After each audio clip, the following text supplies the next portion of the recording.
I'm Rayan Robeck, and this is my audience.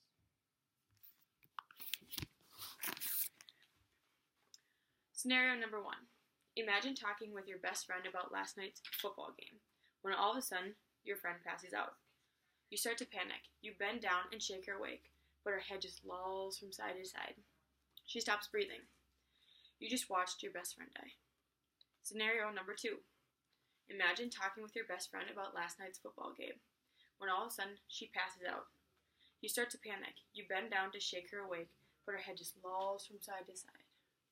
She stops breathing, and you focus, and remember a community-based program you had gone to previously, presenting on a drug called Narcan, where the presenters handed out a dose of it to everyone that came.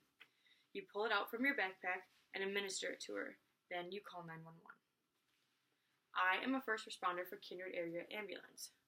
After someone's called 911 for an opioid overdose, we can come to the scene in hopes that someone who's already there has already given the first dose of Narcan. We can then rush the patient to the closest hospital. A second dose of Narcan is given by us because the first dose is already worn off, more than likely. We are able to keep the person alive until medical treatment from the ER doctor can be done. Carrying Narcan and knowing how to use it could save someone's life. An overdose occurs when an extensive amount of opioids are taken. An opioid is a drug compound that attaches to our pain receptors. Narcan, also known as naloxone, is a medication designed to rapidly reverse an opioid overdose.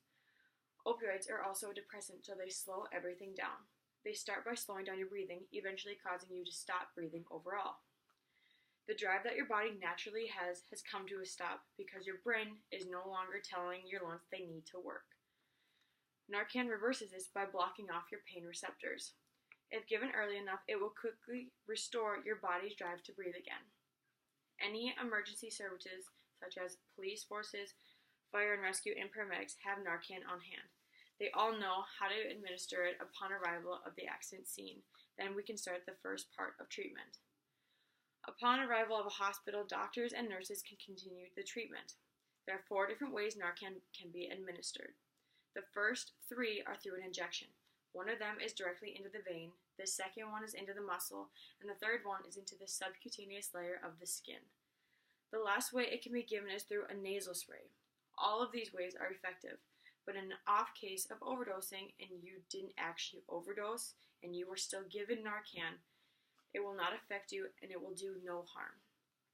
After this has all happened, the best option is to seek out professional help. A common option is addiction counseling. There is also going to an addiction rehab center.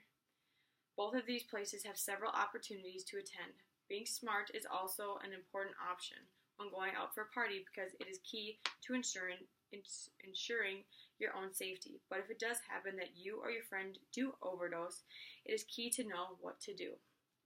Knowing what Narcan is and how to use it could save a life one day. Something as small as this could make a huge difference in the world. Thank you so much for listening, and I hope you were able to learn something. And this is my audience.